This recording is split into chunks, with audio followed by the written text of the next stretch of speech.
let me first introduce Benny, and then we'll get started. I'm Ben Benjamin, and I'm delighted to have this opportunity to interview Benny Vaughn about his experiences as an athlete, how he got started in sports massage, and his involvement in the Olympic Games and other world-class athletic events. Benny has 37 years of experience in massage therapy and flexibility training with athletes, fitness enthusiasts, and active adults. He's known internationally as an expert in the assessment, treatment, and care of athletic-related soft tissue dysfunction using manual techniques. Benny has received numerous awards for his outstanding contributions to the field. He's been selected as a member of the U.S. Olympic Sports Medicine staff for London 2012. This is his fourth Olympic Games. He has many tales to tell about his experience working with world-class athletes. Welcome, Benny. Thanks for doing this with me. Yes, hello, Ben. How are you? I'm good. So you've been in the field a long time and had a really diverse career. And in the 1970s, the world of massage therapy was really very different when you got started. And how did you get interested in massage therapy? Well, I read an article in Track and Field News about how massage therapy was utilized by European track and field athletes to help with recovery from training and racing, and also to prevent injury. And I found that quite interesting because as a track and field athlete in the late 60s and early 70s, I was not receiving that. And I wondered what would happen if we, American athletes, had more massage and more of the sorts of achievements that came with massage. So I became quite interested reading that article in Track and Field News. Right. We all had an entryway there. What were the challenges facing new massage therapists in the 1970s when you got into the field? Well, the challenges facing new massage therapists in the 70s are some of the same challenges that we have now. And that's educating the American public about the therapeutic benefits of massage for wellness and health. Many Americans, even today, still associate massage with the sex industry. So the same challenges that I had then are some of the same challenges that we as a profession have now. And that's educating the American public about the therapeutic benefits of massage and that it is not part of the sex industry. Right, absolutely. So how easy was it to start a massage business in the 1970s and with all the many challenges faced as a massage therapist sort of breaking new ground? Well, it's never easy to start a business, period. However, the special challenge in starting a massage business in the 70s revolved around the fact that to have a massage business that was not associated with a health club or a fitness center meant that you did not have built-in customer traffic to draw from. So you had to recruit customers and clients from the public directly. And that challenge was the biggest challenge, just getting the information and the word out about massage and what it could do for you and how it could help you, especially on the sports side of it. So I began many of my sports massage businesses with the understanding that I really had to make the public aware of just how beneficial their sports and athletic performance would be if they incorporated massage. Great. So tell us a little bit about your athletic career, what sport you did and where, that sort of thing. Well, I ran track.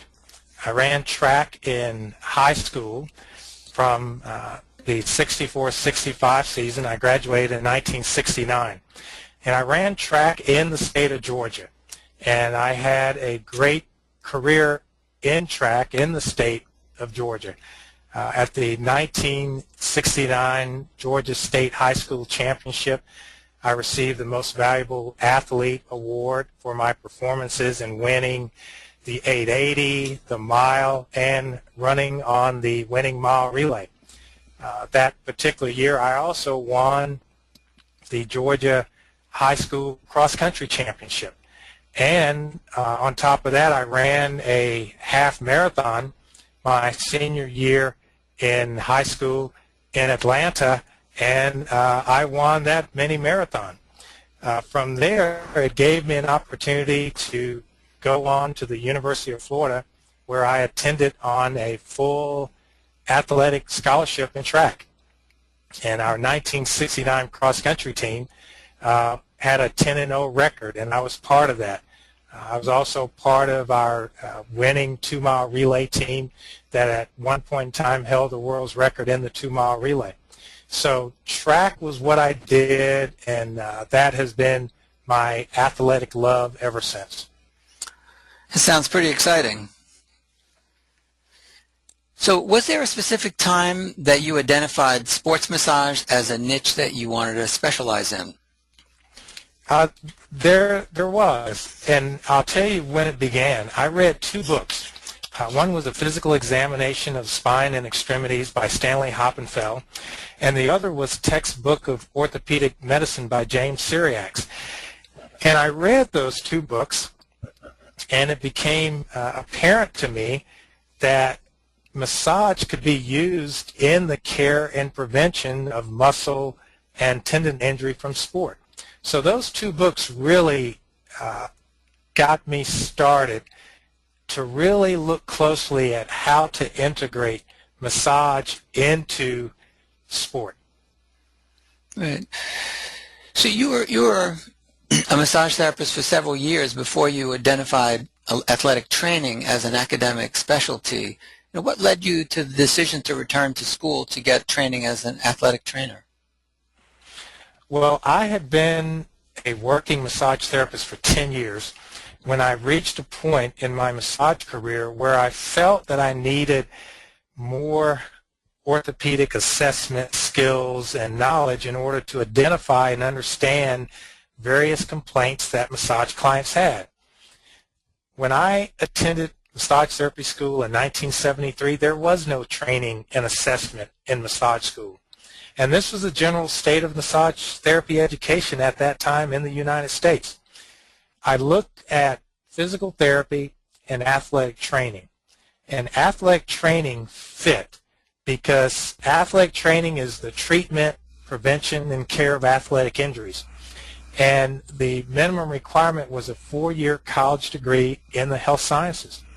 So it just fit right into what I felt I could do with massage therapy.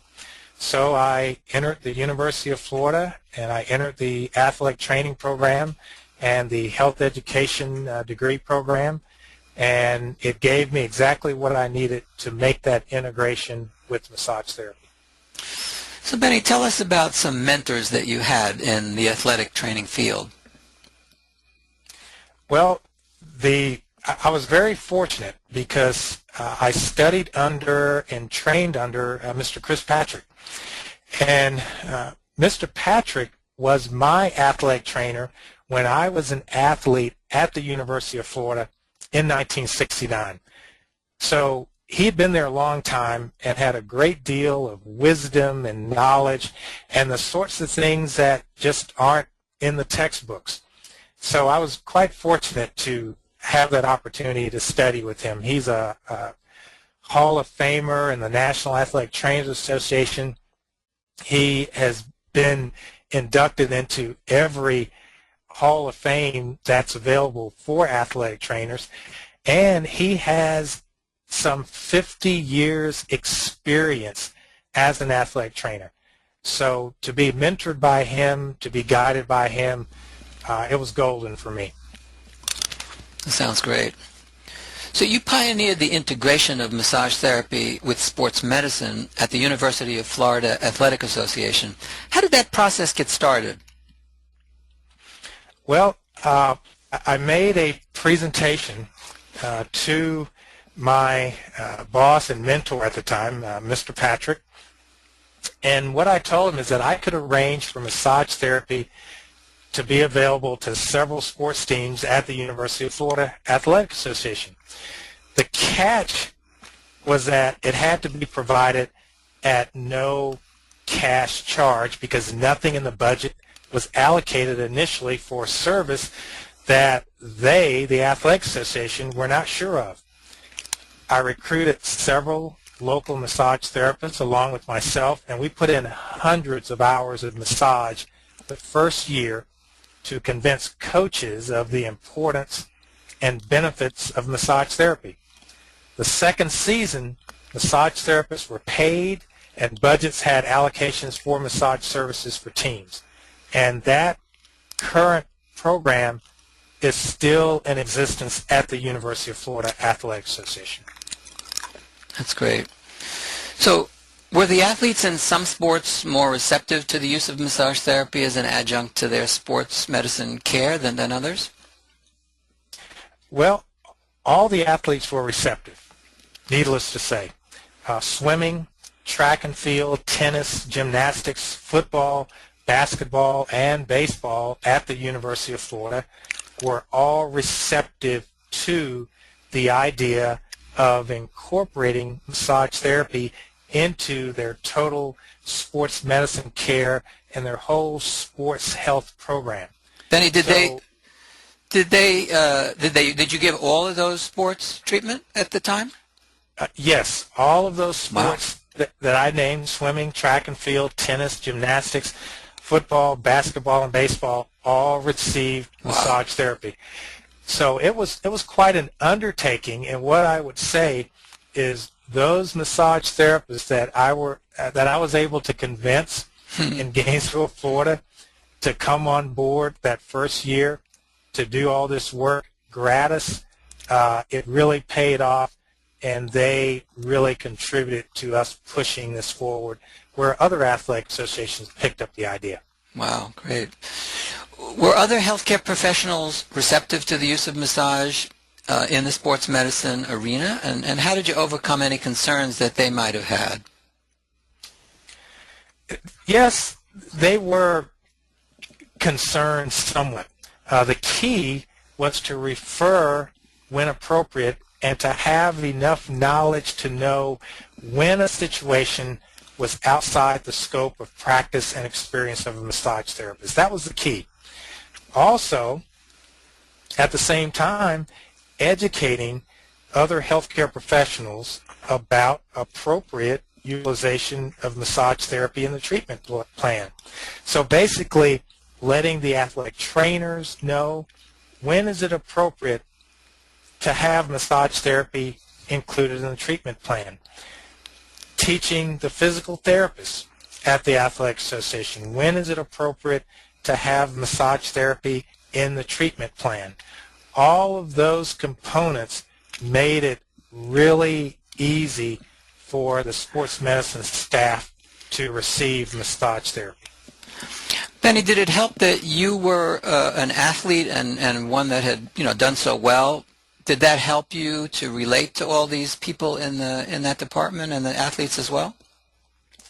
Well, I think so, because being an athlete in the past and also seeing what it could do just made it more believable, and I do believe it added to the credibility. Yeah, sounds like it. And that credibility was a big piece of what made all of that go. Mm-hmm. Yeah.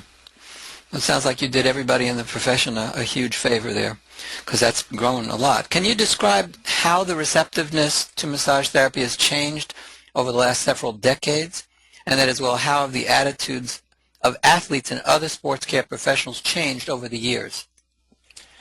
Well, changes in both the reception, perception, and understanding of massage, I believe, has occurred because of the proliferation of textbooks, articles in popular magazines, and massage research appearing in scientific journals and research conducted at medical facilities on and about massage therapy and its effects. Those athletes who experience structured touch feel and see the difference immediately. So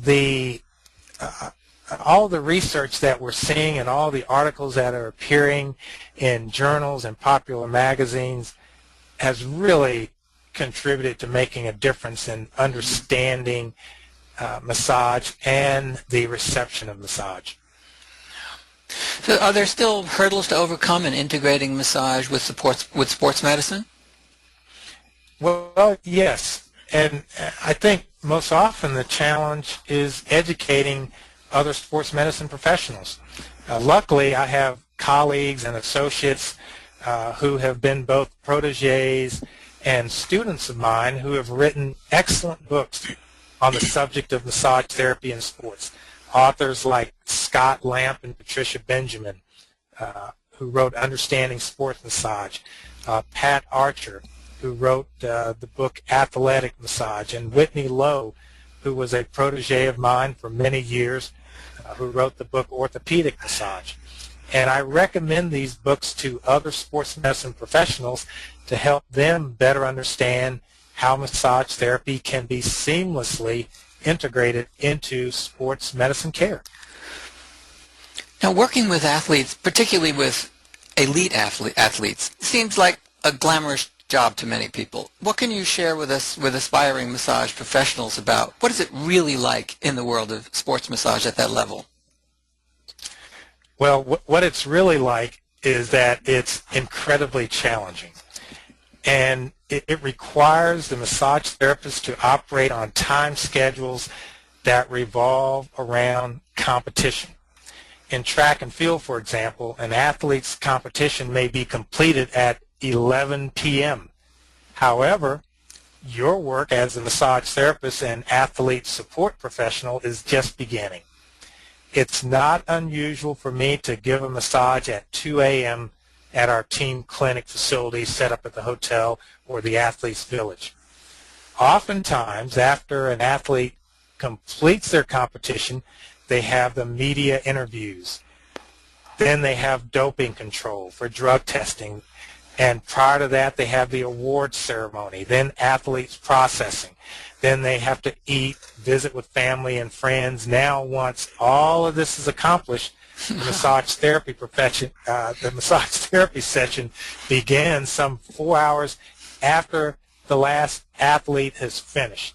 So you've really got to be willing to put a great deal of effort into this and understand that you may not see any of the competition. But in the end, when that athlete wins a medal, it's the icing on the cake. And when that athlete shares with you that experience and has something to show for it, that's the satisfaction you get of working with athletes at that elite level. It's not that you're going to get to watch a competition or that you're going to get to travel and so forth and so on. It's when they win that medal and they show you their appreciation for that.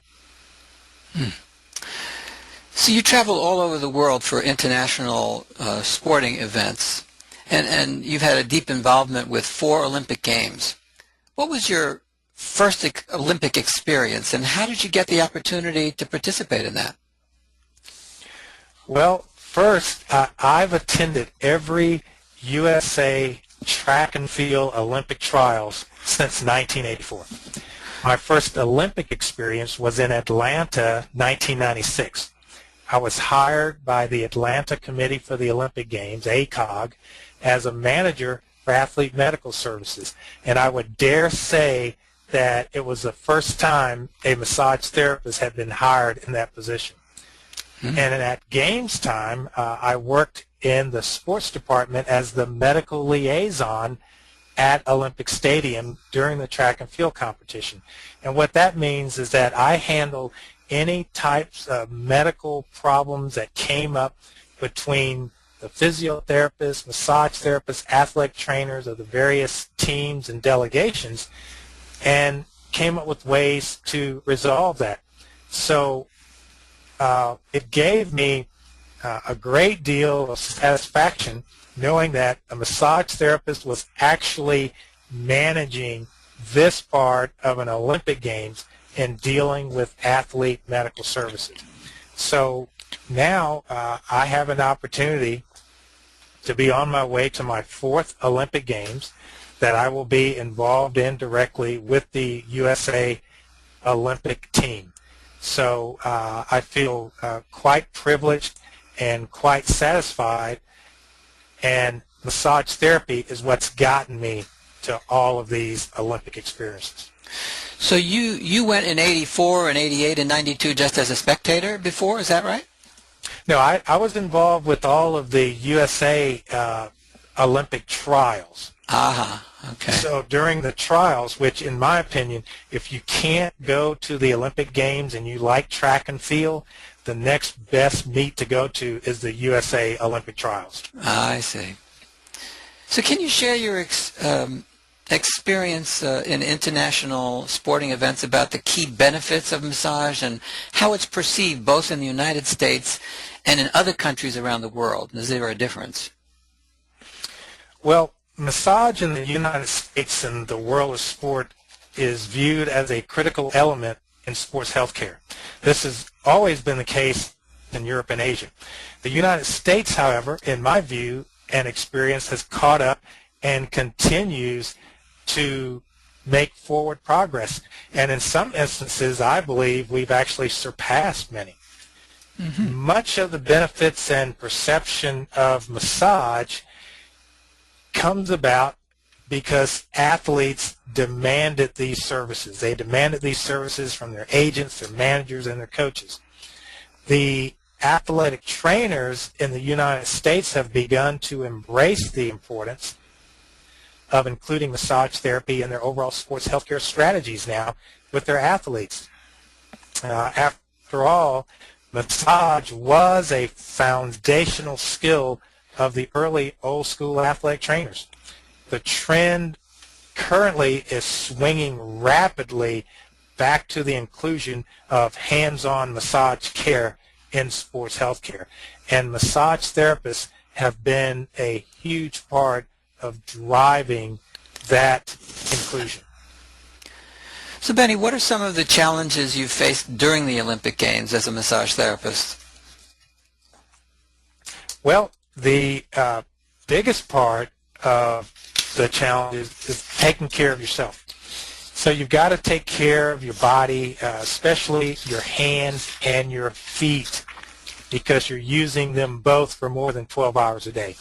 You have to pace yourself and treat the 2 to 4 weeks that you're working as an athletic event, because it is. You've got to prepare for this like it's an athletic event. Having good footwear, comfortable fit of your issued Olympic uniform, staying hydrated, good nutrition, all of these things are important for taking care of yourself, because the sports medicine staff, these are athletes that need good care too. Mm-hmm. Great advice.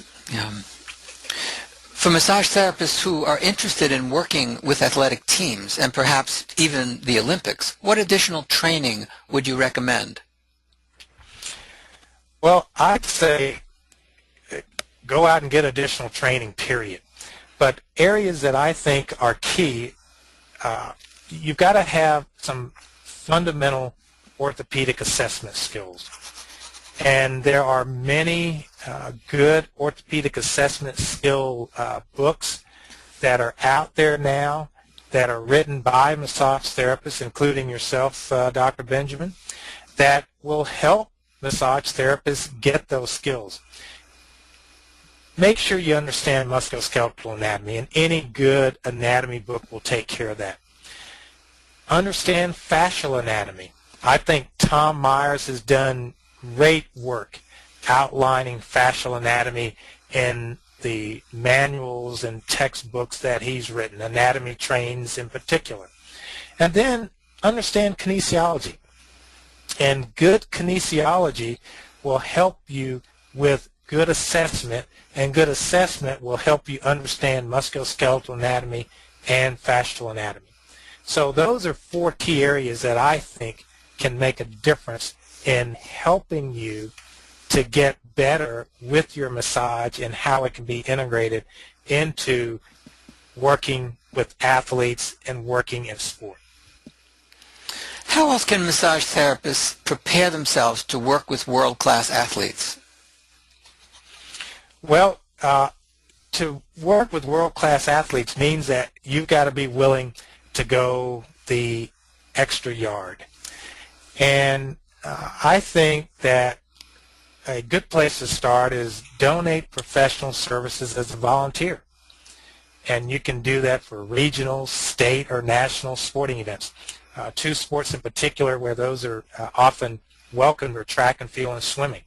And they are often always seeking massage therapy volunteers. It's a way you can gain valuable experience of working in a sports venue and create networking opportunities with other sports healthcare professionals, such as athletic trainers, physical therapists, chiropractors. And then you can offer professional courtesy fees to local athletic teams to get them started on the road to having and enjoying the benefits of massage therapy. So it's a great way to introduce them to the benefits of massage. Offer professional courtesy fees that will help them get started, allow them to integrate it into their budget for the future, and then go from there. What specific challenges do you face as a massage therapist when traveling with sports teams?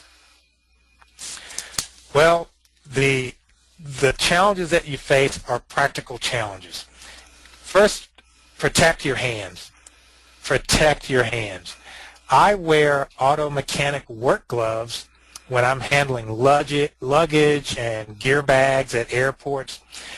When you're loading gear and luggage on the buses and trains and trucks and picking them up in the baggage area of airports, you need to take care of your hands, because if you do not, and you cut your hand at the airport trying to grab your massage table, you get abrasions, scratches, you get your hands caught between two pieces of luggage or equipment being unloaded, and you still have 2 weeks of massage, 12 hours a day to go, you're going to be in trouble.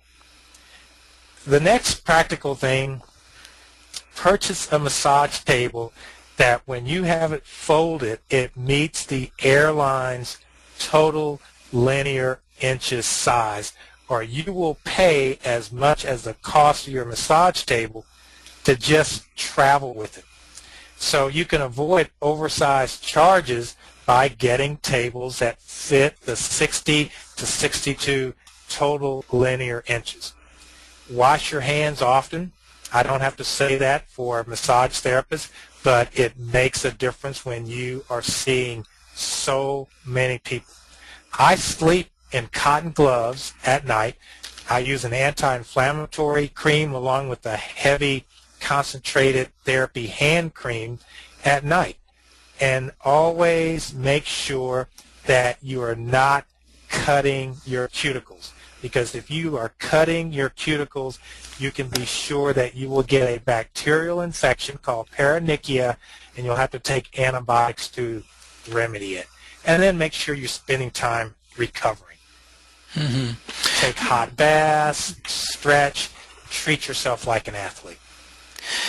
Benny, when you're working with athletes, some of them are really tall. Do you have like extensions for your table that you take to deal with that, or you just let the legs hang off the table? No, I have extensions, and there are table manufacturers out there who make tables that will fit the size that the airlines require, and you just buy extensions that go with it along with the face cradle, and you can get a 6'5" athlete on there comfortably. Right. So during sports competition, where does the massage therapist fit into the flow of sports medicine services? Well, the massage therapist becomes the primary athlete support person for the athlete, because massage is the key factor for both recovery and performance potential enhancement. So it does both. And because massage effectively addresses all the known factors that interfere with performance, for example, muscle pain, tightness, soreness, all of these things which influence joint range of motion function. Massage can and most often occurs before competition and then again after competition. So it's an important part of the sports competition ritual for preparing the mind and the body to compete. So touch can be both a calming effect on the athlete as well as a confidence booster that everything is okay and ready to go. So massage in the end is really a big part of improved performance. So how has the view of massage care at international sporting events changed over the years that you've been doing it? Well, massage and chiropractic care are the most utilized services at international sporting events. If you come into the area where all of the sports care professionals are, you will see those two disciplines being practiced. And most massage services are provided at international events both by personal athlete support personnel as well as the events medical services area. So many of the meet directors and event producers will include massage therapy as part of the services that they just offer generally in order to entice athletes to come to their event and to perform at their event. Benny, could you just say for a few moments about, so that massage therapists know what's the difference between a pre-event massage and a post-event massage? Well, I would say this. The pre-event massage needs to be something that establishes confidence. It helps to establish the emotional readiness of the athlete, and it needs to be something that's invigorating and stimulating. So the rhythm and the pace is faster, the strokes are shorter, and it's really invigorating. Post-competition, now we're looking at recovery. The massage strokes tend to be longer. They tend to utilize more pressure, and the session will last longer, and it helps to bring the athlete down from that competition high and emotion and get them back into recovery phase, because often these same athletes may be required to compete again the following day.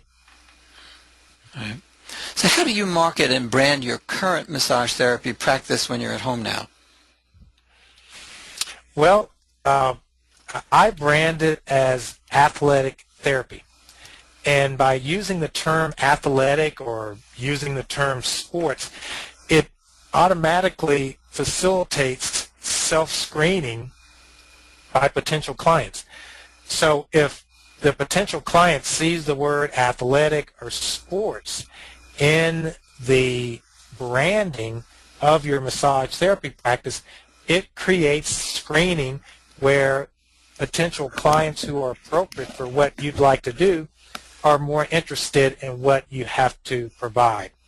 And today's customer wants to have a good experience when they visit a provider.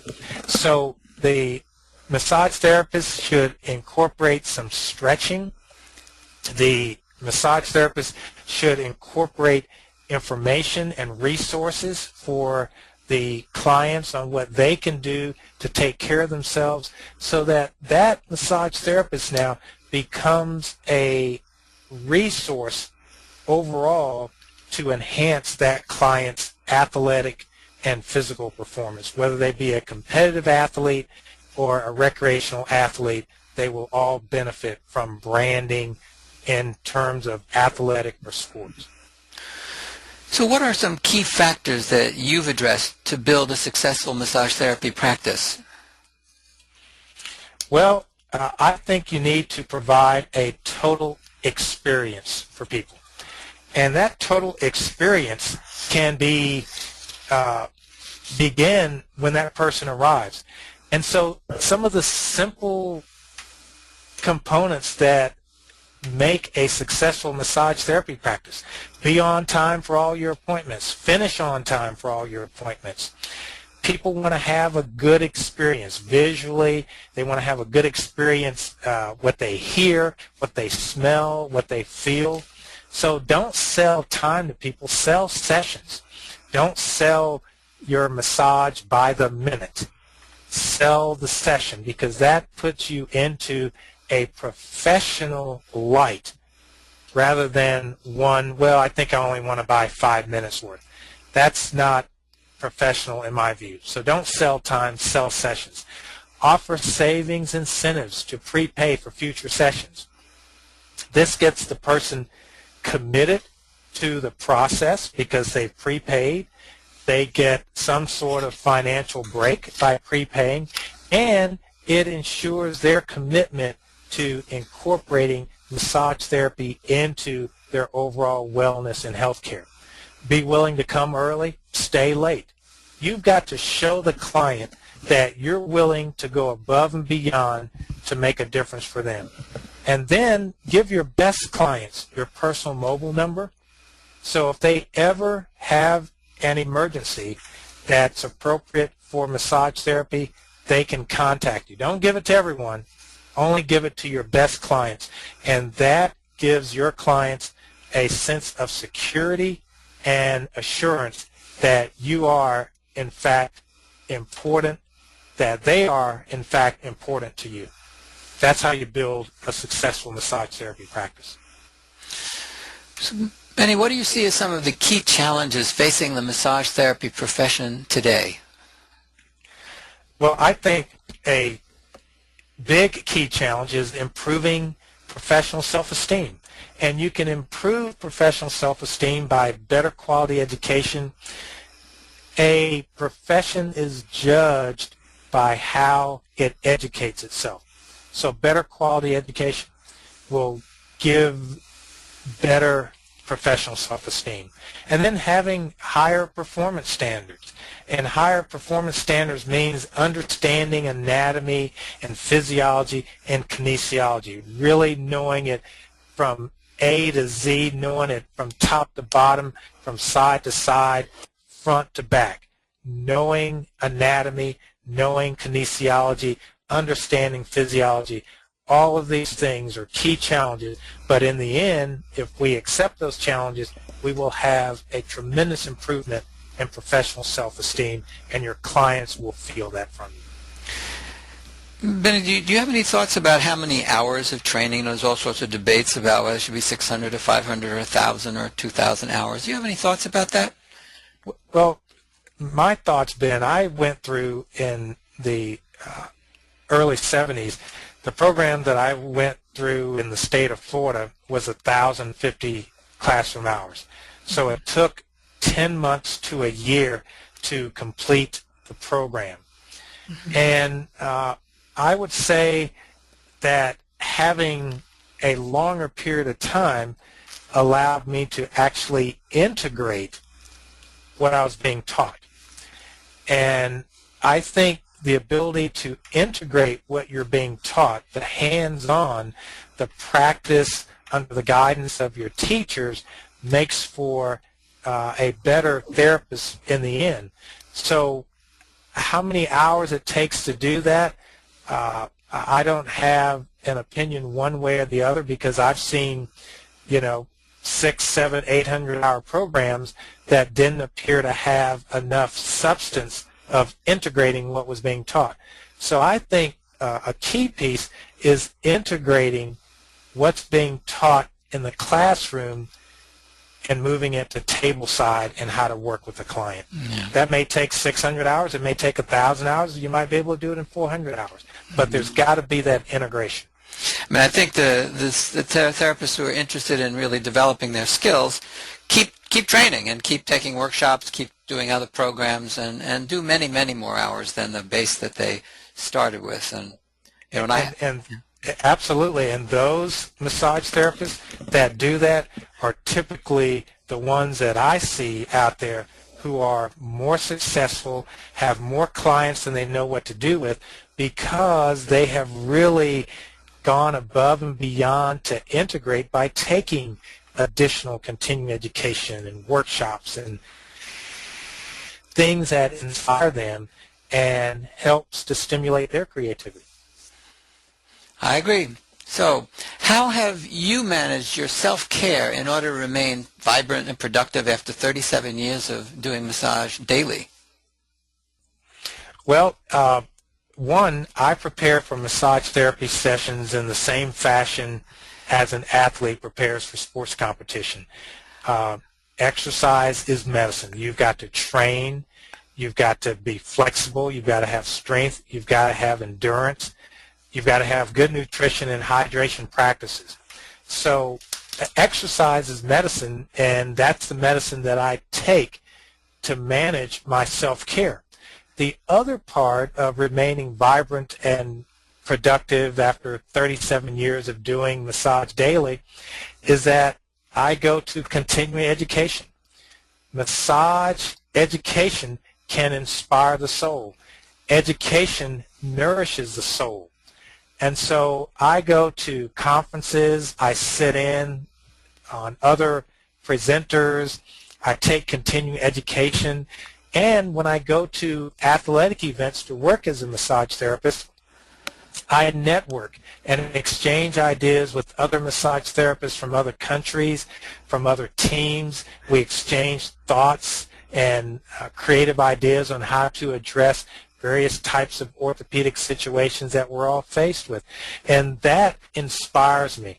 So education inspires my mind, so I do continuing education, I exchange with others, and I take care of my body like I'm an athlete preparing for competition, because that's what sports massage is.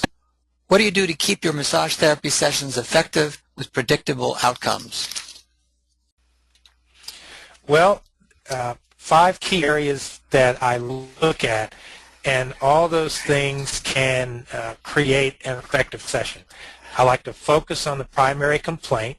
Not everyone needs or wants a full body massage. That's a routine.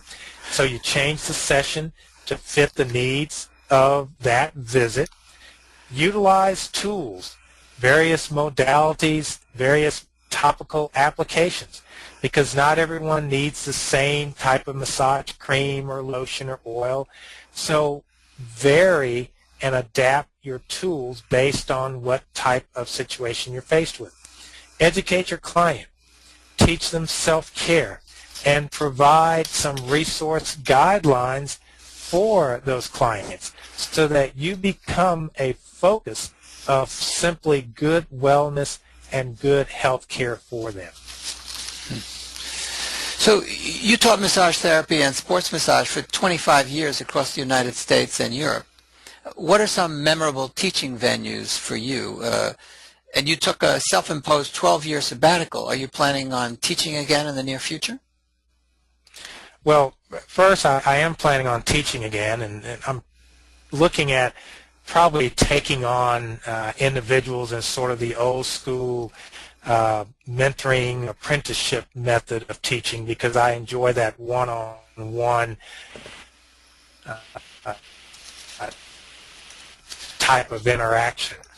But I have taught through Canada and back again, and I've always enjoyed doing that. I've done it at vocational technical schools.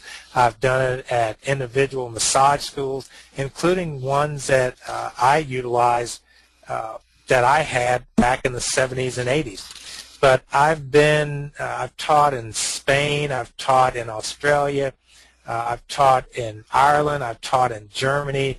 I've had a great run around the world teaching individuals who were truly interested in just how great the benefits of massage can be.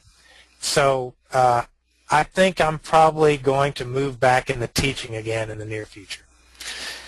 So what are your most memorable awards that you've received, thus far in your 37-year career? Well, there are several.